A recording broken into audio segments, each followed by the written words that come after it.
Investigation into alleged workplace misconduct. The allegations included Richardson inappropriately touching female employees and making sexual and racial comments. Texas owner Bob McBair was asked about Richardson and told Jarrett Bell of USA Today, quote, "Some of the comments could have been made jokingly. I'm sure he didn't mean to offend anybody." Shannon, do you have a problem with this? Hell yeah, I got a real problem with this. And you know, Skip, I used to hold Mr. McNair in very high regards.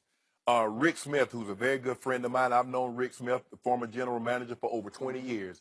Mr. McNair gave Rick an opportunity to be a general manager, a person of color, a job in this position when very few had that title. I think at the time, only Ozzie Newsome had the capacity to could say he's an African-American general manager of an NFL football team. But then as this protest started going, and I started to hear him talk, say, if you listen to a person talk, they'll tell you exactly who they are. When he said, we can't have the prisoners running the asylum. Well, theoretically, that's not the phrase.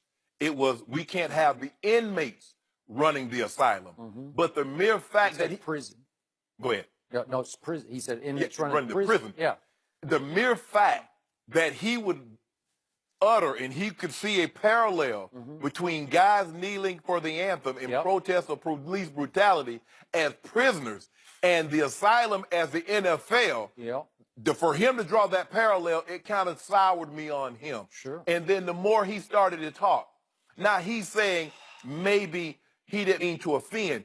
I need people to understand, you do not get to determine what is offensive. It's only the people that's being offended that gets to determine that. A la Mr. Snyder and that Native American symbol on the side of his helmet. You don't get to say it's a badge of courage because you're not that. We don't get to tell Jewish people what's offensive to them, do we? They won't allow it. But, no, Mr. McNair. And you're talking about, you know, if he'd have thought about it, he might have should have fought. No, it's not the time to fight now. He should have fought when they alleged these allegations instead of paying it off and then signing NDAs, Non-Disclosure Act. Because if you're so sure, if you 100% for certain that your guy's on the up and up and he's such a good guy, tell him he can tell these women that they can go speak publicly and they can nullify the non-disclosure. Tell him to do that because Skip, this is not a one-off. When he was the head of, I think it was Hardee's and Denny's, he settled a racial bias claim to the tune of, I think, $46 to $54 million. Now he had to settle another racial claim with a scout in the very department. Now he has these, I guess you can't call them allegations. If you settle, there has to be some truth to them. That's because correct. why else would you have settled? Here's the thing, Skip.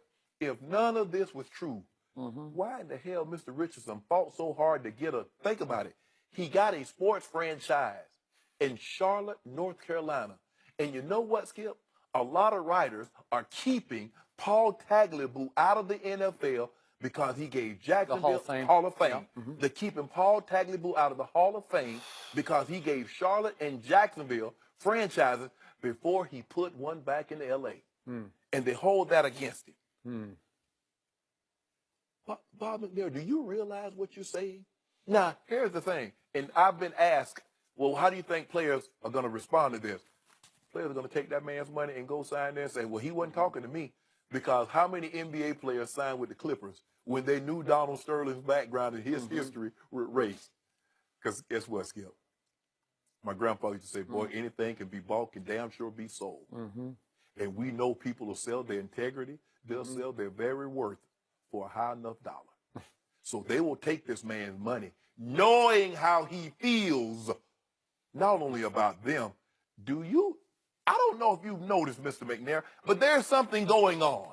And it's called Me Too. And it's not a situation where if you got a car, they got one too.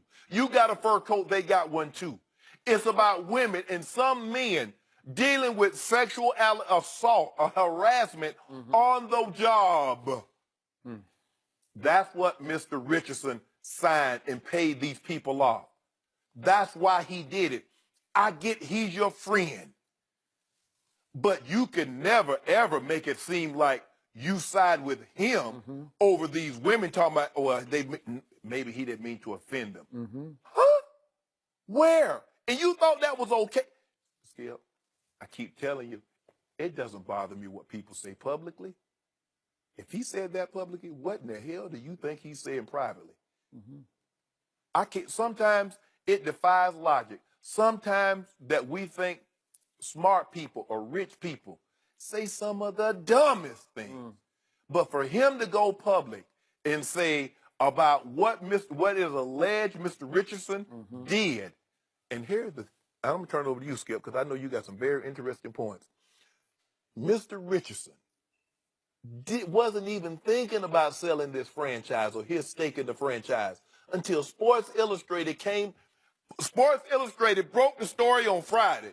Friday, Saturday, late Sunday night, Mr. Richardson said he's putting his shares up for sale. Why in the hell would someone that fought so hard to get a franchise in Charlotte, North Carolina, put a team up for sale 2 days after this story broke? We know why. Yeah. And for you to defend him is abhorrent. Yeah. It's ridiculous. You ought to be ashamed of yourself. Sports Illustrated not only broke the story, they broke him down. Yeah. To the bottom.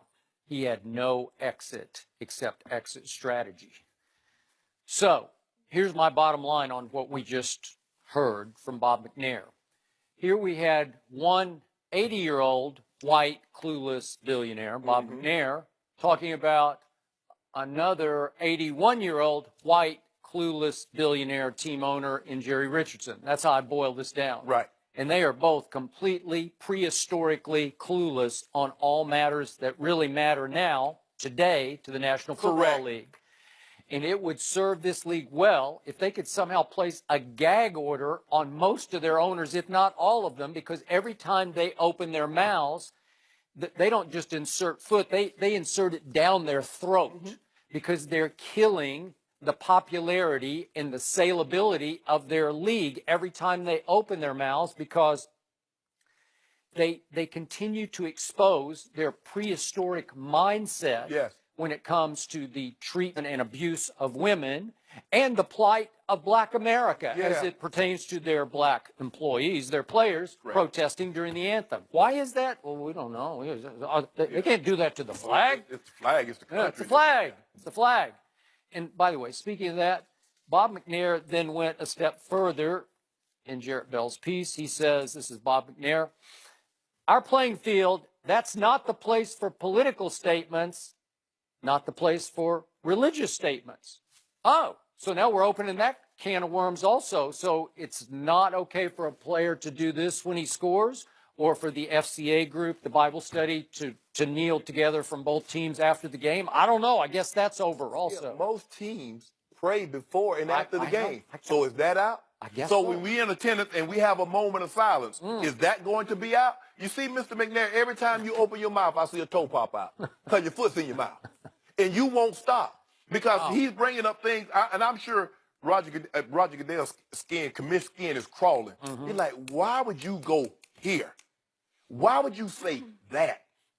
For you to come to the defense of a man that settled sexual harassment situations, for you to defend his behavior is unacceptable, Mr. McNair. Yeah, and to your point, he says, I'm sure Jerry didn't mean to offend. Well, it's because he's not even aware of how out of bounds his behavior and comments are. That's the problem. You know why? Not even aware. Because when you're wealthy and white, you don't think rules are applicable to you. I guess so. He's like, I can do, hey, I'm Jerry. I got all, you work for me. So, a lot of times, Skip, people, like, when you work for someone, that people think they own you. Well, because what did Donald Sterling say? I buy them homes, I buy them clothes, no, you don't. No, you don't. They're providing a service. They are. And so this goes to the thinking, the greater thinking of how a lot of these men think. But for him to come, Skip, look,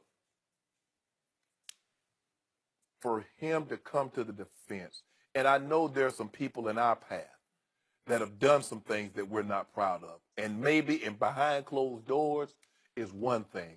But to say that publicly, Skip, nothing can come out of that. Because if you defend them publicly, Yep. you're almost saying the victims are lying. Correct. And you take his word over their words. Well, I would go so far as to think he doesn't even think that they're victims. No. I don't like to That's use the probably word true. clueless, but the only way you can logically explain this is that they are actually clueless. Both. But the reason that he feels comfortable saying this is the reason that these environments exist in the Yes. first place, And it because makes they you make wonder. excuses for what happens. You wonder about his environment with the Texans. Well, how can of course you.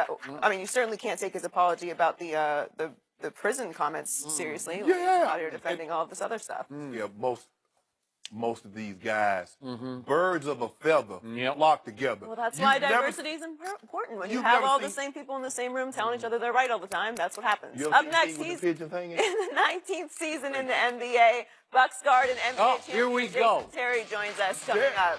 up. What's up, bro? Good to see you, bro. Thanks for coming on. I'm mad at you. What you doing, man?